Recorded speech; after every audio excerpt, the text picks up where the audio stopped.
અવિવેક શું ન કરાવે. અવિવેક એટલે આ કરવા જેવું ના ન કરવા જેવું, આ સાચું ના ખોટું, એનું જેને ભાન નથી તો પછી તો શું કરે એનું કાંઈ નક્કી ખરું.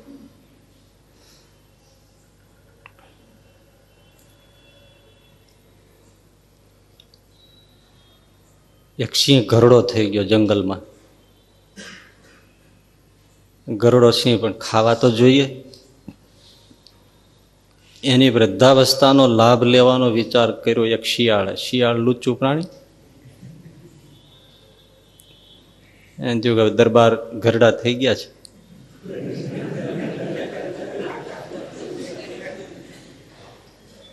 એટલે ધીમે ધીમે બહુ જ પેલું કરીને પછી એ સિંહની પાછે પહોંચ્યું. મીઠી વાણીમાં સિંહને વશ કર્યા કે માલિક, તમારી અવસ્થા થઈ, તમારે આમ રખડવું પડે રોટલા માટે, એ મને ઠીક ન લાગે. એના કરતાં એક કામ કરું, તમે નિરાતે ગુફામાં બેસો રાજા મહારાજના ઠાઠમાઠ, હું શિકારને તમારી પાસે લઈ આવું. પેલા તો બહુ સારું, બસ તમારે જમી લેવાનું, વધુ ઘટ્યું મને રોટલો નાખી દેવાનો, મારે પૂરું થઈ જાય અને તમારું પેટ ભરાય. હા વાંધો નહીં કે હું તને ખાવા આપીશ. હવે આવી રીતે શિયાળ જે તે એવું કાંઈ મળી જાય એને ભોળવીને ગુફામાં લઈ આવે. ઓલો ત્યાં ડાલામાં તો બેઠો જ હોય, એ ઘરડો તોય પાછો સિંહ, એનો કાંઈ પંજો જેમ તેમ તો ખમી શકે નહીં કોઈ. બેયને ખાવાનું મળે. એમાં શિયાળ ભટકતું હતું કોઈને જાળમાં સપડાવવા, એમાં ગધેડો ભટકાઈ ગયો. એટલે શિયાળે કીધું કે ગરદબભાઈ,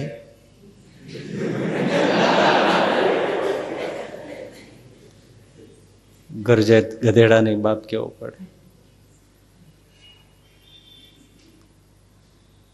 રમૂજમાં કે છે ને, એક જણો રસ્તામાં હાલ્યો જતો હતો ને કેળાની છાલ પર પગ આવ્યો, લપસી ગયો, લાંબો થઈ ગયો, સૂઈ ગયો, દંડવત કરતો હોય ને એમ લાંબો થઈ ગયો. સામે બરાબર ગધેડું ઉભેલો, એના પગ પાસે આમ હાથ રહી ગયા.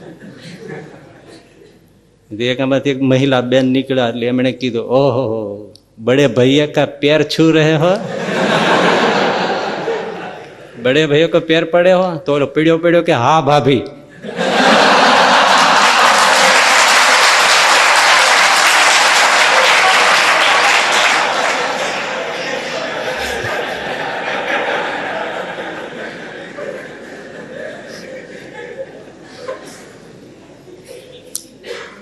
એટલે ગધેડાને ફોસલાવ્યો કે જુઓ તમે છે ને મારી સાથે આવો ને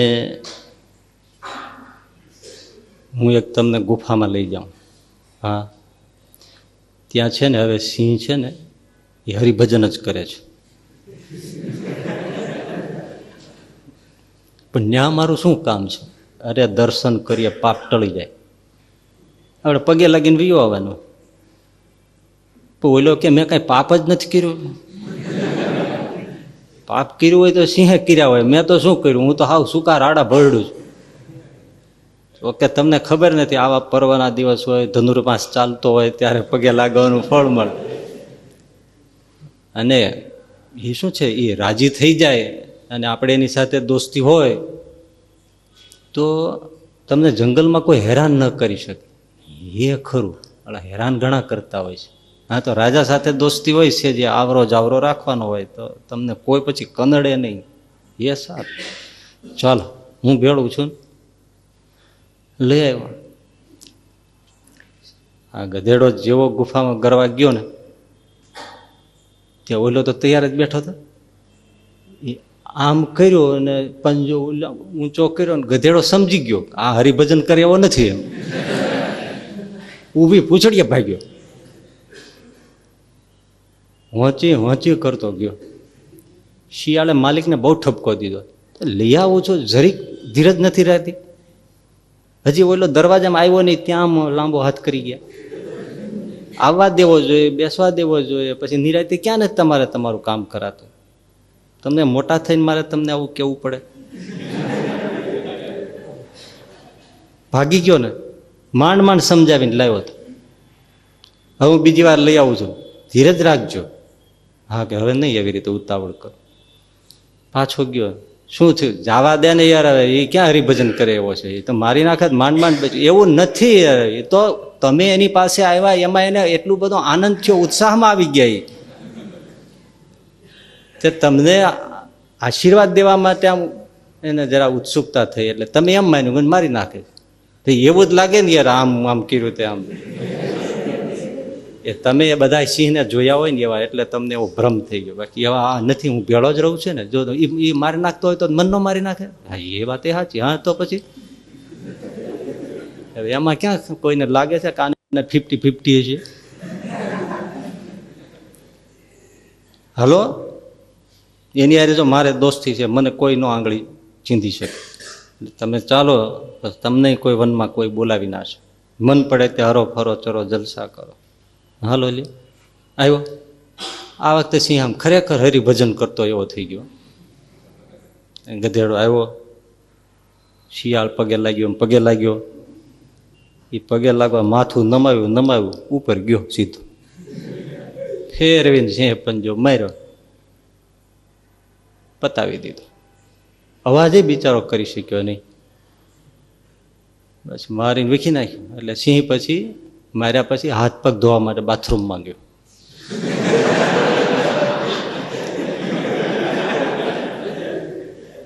એટલે હાથ પગ ધોઈને, જમવા પેલા હાથ પગ ધોવા પડે ને, એટલે હાથ પગ ધોઈને આવ્યો. ત્યાં ગધેડાના કાન નહીં અને નાક નહીં, ઓલું શિયાળું ખાઈ ગયું.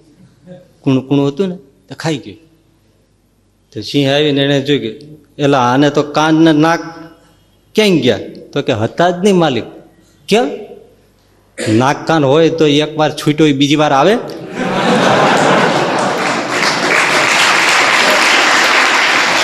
એને નાક કાન હોય તો એક વાર બેચ્યો તો બીજી વાર આવે ના આવે. પણ અવિવેક કરાવે. એટલે જેને વિવેક નથી, એ અનુભવ ગમે તેટલા થાય તો એ જ રસ્તે પાછો જાય. હવે એવો અવિવેક હોય એ જીવનમાં શું કરે? ન કરવાનું કરે.